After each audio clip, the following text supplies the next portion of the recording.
Assalamualaikum warahmatullahi wabarakatuh. Kami dari kelompok 1 ingin mendemokan aplikasi reservasi yang kami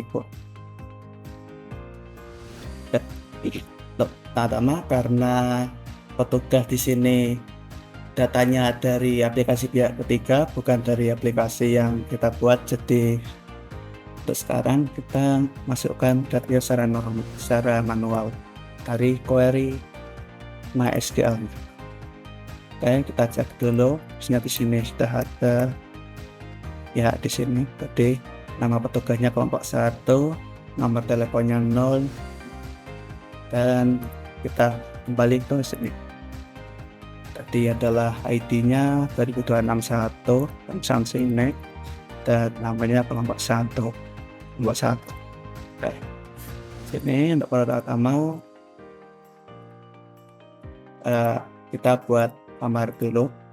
Mari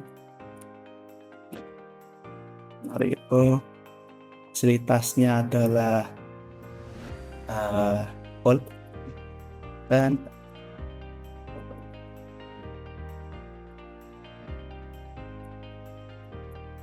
kayak ini. Jadi kalau petugas menambahkan data kamar di data kamar sebelah sini, seharusnya ke sini tipe kamar pada set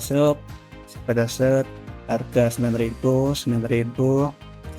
dan untuk fasilitasnya kayak sini fasilitasnya adalah pool dan double bed. Oke. Lanjut, dapat lagi beberapa.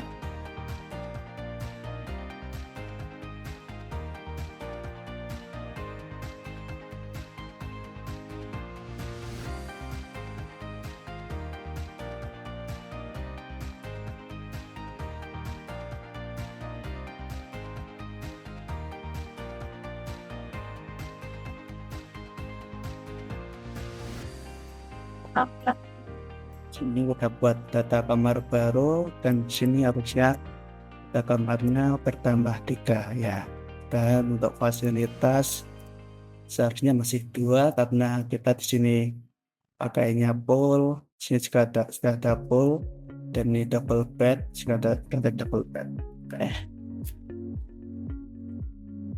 Lanjut, kita buat data diskon. Ini ketika petugas menambahkan data diskon, misal nama diskonnya adalah end of year, dengan tipe diskonnya adalah event, dan nilai diskonnya 7%.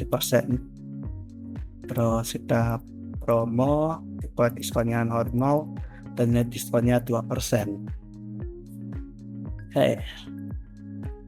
Jadi kalau begitu di tabel diskon ya, di sini ada nama diskonnya, tipe diskonnya event, mana sini nama diskonnya end of year, tipe diskonnya 7%, dan tipe diskonnya event. Sini end of year, tipe diskon event, nilai diskonnya 7%, dan ini promo nominal 2%. Lanjut kita ke bagian user. Ini adalah tampilan utama ketika user mengakses website.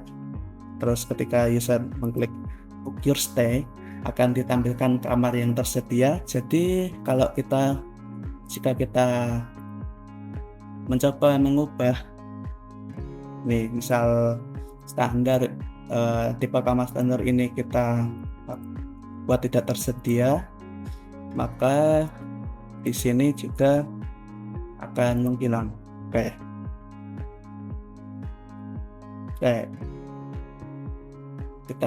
Ini ketika user melakukan reservasi dan dia belum login, maka diarahkan ke halaman login, dan ketika user belum register, maka di sini dia bisa create an account, atau dia bisa membuat akun dengan contoh username-nya kelompok 1, sampelnya tes, dan kata sampingan admin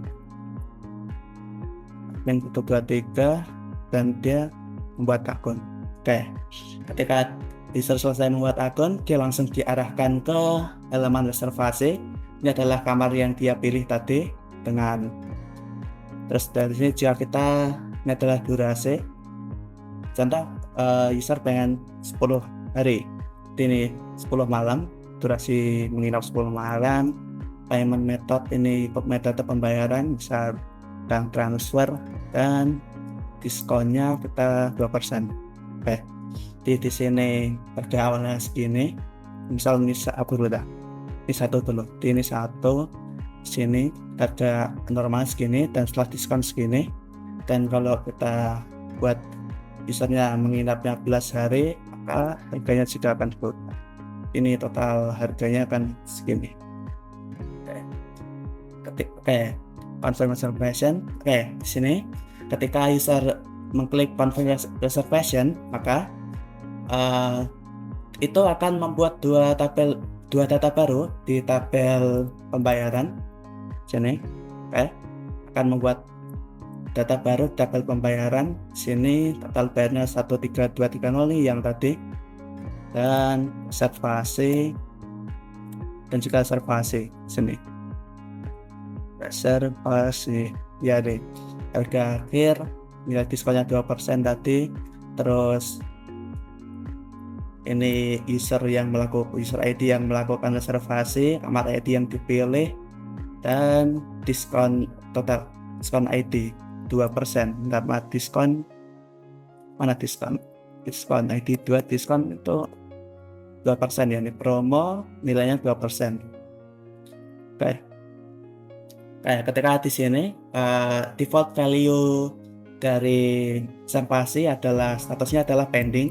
Jadi ketika sini otomatis ada di tampilan dashboard, otomatis ada daftar reservasi, yakni dengan username kelompok 1 dan emailnya adalah tes example, dan ini statusnya belum bayar.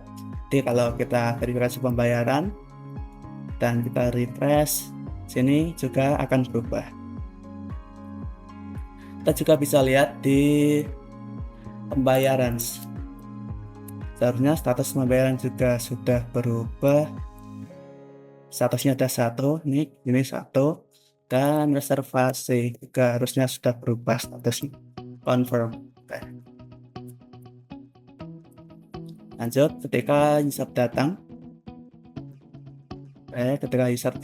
maka di sini juga akan tercatat, yaitu jam 6.53. Kenapa jam 6.53? Karena ini adalah format PM, jadi tidak pakai format 24 jam, mengenai format 12 jam. Jadi ini 06353 yang tadi ya.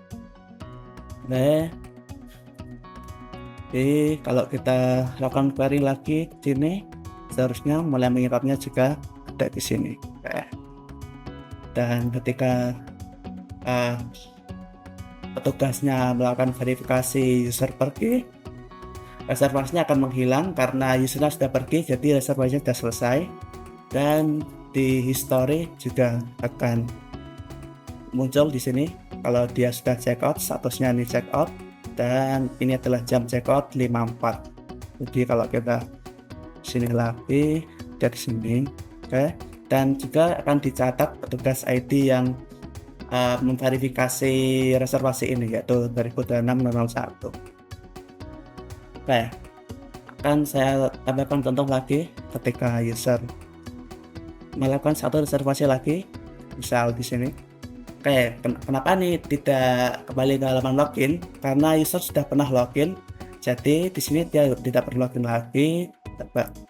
Kita 5 hari saja, terus cash, diskon ini, dan koordinasi reservasi. Di sini ada 2 reservasi dengan ID 1, ID 2. Jadi di sini reservasi semua ada 2, ID 1, ID 2, dan mulai menginapnya belum ada, terminal belum ada. Dan ini adalah harga awal sini dan harga akhirnya segini. Terus ini user ID yang melakukan reservasi yaitu 1. Jadi terus kamar yang dipilih adalah kamar ID-nya adalah 2 dan diskon ID-nya adalah 1. Jadi dari sini juga pembayaran juga harusnya terupdate. Ya, pembayaran terupdate. Sini ada pembayaran ID 2 dengan ID reservasi juga 2. Metode pembayarannya juga di sini cash, terus total bayarnya di sini juga segini. Dan statusnya masih 0 atau belum diverifikasi, dan setelah reservasi sini juga seharusnya statusnya masih pending. Kayak masih pending. Nice. Ya, ini pending. Di sini harusnya ada lagi ya verifikasi. Sini juga terkonfirmasi jika user Gaton. Ini juga segini. Coba kita lihat lagi di sini. Reservasi. Ya, ini datang dan statusnya check-in. Di sini juga check-in. Oke. Dan pembayaran seharusnya juga sudah berubah, yang tadinya 0,1 artinya ini sudah terverifikasi. Terus kita lakukan pergi, maka otomatis hilang karena reservasi sudah selesai, dan di sini juga sudah selesai. Sekian dari kelompok kami. Minta maaf kalau ada salah kata. Wassalamualaikum warahmatullahi wabarakatuh.